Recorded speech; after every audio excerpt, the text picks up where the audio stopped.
Hi, I'm Ben with Modern Self-Protection and Sparks Firearms. I'm here at Sparks Firearms today to talk to you about rifle accessories. I got this Jard J67 that we here in the shop are testing and having fun with. It's a 9mm bullpup. It came with nothing on it, so I accessorized. There's not a lot of accessories you really need on a modern sporting rifle or on something you're going to use for self-defense. I set this one up as a self-defense gun.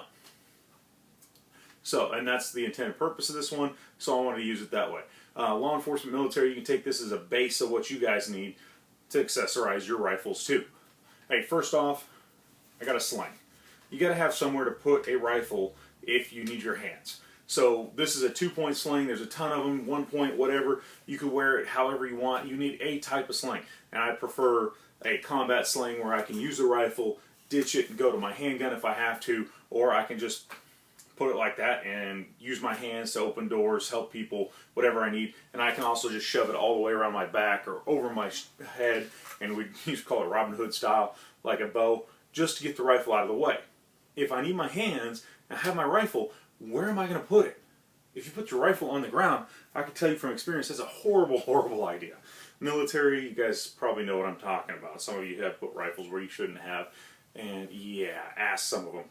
They probably know or have some stories. So a sling is one of the absolute necessities of a long gun that's going to be a fighting gun, your self-defense gun. Next, I've got a light on here. Any light that works, whatever you use. This is a Surefire 6P I had lying around with a $20 mount. They're super cheap nowadays. The Surefires are really expensive, but there's lights everywhere. You need a light on the rifle. Days past in the 80s and the 90s, yeah, there wasn't a lot of lights that you could put on a rifle. It was really hard to find something that would work. I mean, I remember in the late 90s, as a Marine, we're duct taping lights, big mag lights and stuff, and the elbow-shaped lights, we would duct tape those to the end of the rifle to try to use a light on them. Anything that we could make work. Because it's almost impossible to have a handheld flashlight and a rifle and make it work with anything. It gets too cumbersome, too hard. You can make it, fake it, but man, why would you do that? Put the light on the end of the rifle. Now, people talk about that, and I want you to test this on your own, is if you can't have the rifle, you know, oh, if I have the light, anytime I use the light, I point my rifle at it. Because, see, if I point my rifle at the camera, I point my light at it. All that good stuff. Well, I got some news for you. These new ultra-bright, automatic, freaking gazillion lumen lights like this, you can point it towards the ceiling and light up a room. You can generally point it towards an off wall. You can see just in the camera light, even in a bright room, how stinking bright this thing is. And so one of the tricks that we used all the time in the military was to point the rifle up and point it against a room. Here in America and a lot of places, you have builder white, kind of like this white walls I have back here. That color is so bright when you put light on it that if you have one of these new tactical lights that are 80 lumens or above, I think this one's 80 or 100, something like that, you will easily be able to see everything in the room, and I don't have to point my rifle at everything I don't want to see. So if you're not sure there's a noise or something, you can always point it at the roof. My other thought on that is, if I have my rifle out and I'm thinking I need to use it for self-defense, if I hear a noise or there's somebody in my house and I have my rifle out and I need to see who you are and I don't know who you are, you're probably going to get a rifle pointed at you and my light. Yes, I will positively identify my target before I engage somebody, but I'm not so worried about it. Everybody's like, oh my gosh, you pointed a rifle at somebody. Well, if somebody's in my house and I have my rifle to defend myself, you're going to get a rifle pointed at you. That's the way the world works. Don't come in my house when you're not invited. Pretty simple. Don't overthink it. Don't over-worry about it. The light on the end of the long gun helps you a lot. The third thing you need on a rifle nowadays is some kind of sighting system. Any kind of optic. You could use iron sights, whatever. Here at Sparks Firearms, we've been selling a lot of ARs, a lot of self-defense guns, 9mm carbines, stuff like this. I'm hoping we'll be able to stock. This is a pre-production model that we're actually testing for Jard Inc. Great guys over there loaned me the rifle to test for a couple weeks. I got like 400 rounds through it. I've been shooting it a lot. I'm going to keep shooting it for another week and then I got to send it back. I kind of want to keep it. The more I shoot, the more I like it. But like most of the rifles that we're selling nowadays, it didn't come with anything. It was totally slick on the top. The only thing he had was the cool muzzle device, and he put this on here for me. Everything else I strapped on at the end. So you got to have some kind of sight. This is a Bushnell 25 I had laying around from an AK build that I did a long time ago.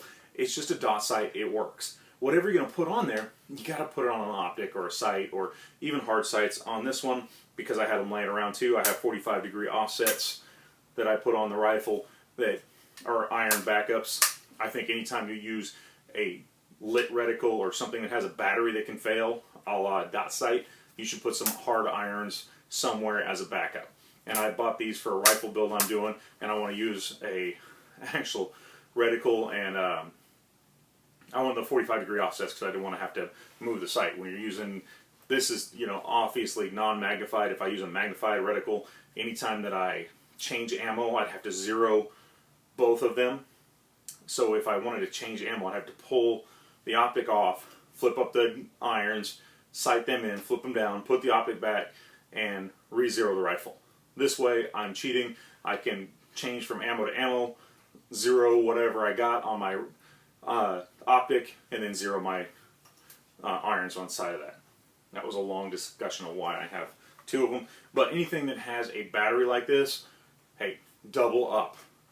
The batteries fail all the time, constantly.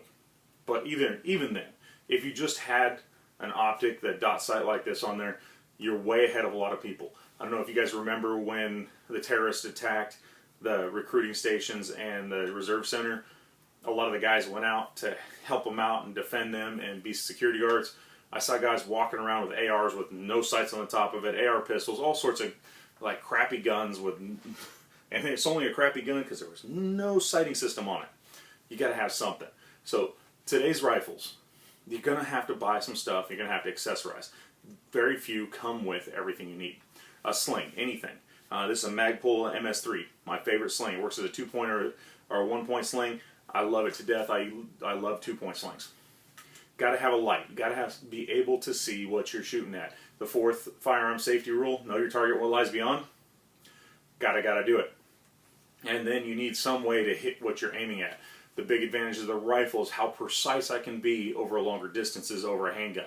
Handguns are short. I get short distances, short sight radius. I only get a couple points of contact. With the rifle, more points of contact, longer barrel, longer optics, better everything for accuracy and long distance. So use that to your advantage and get some sight, something, and put on there. Hard sight, dot sight, anything. Pick something. They're so good nowadays. This one was under $100. The flip-up sights were about $150. They're actually more than my dot. Who knew nowadays, right?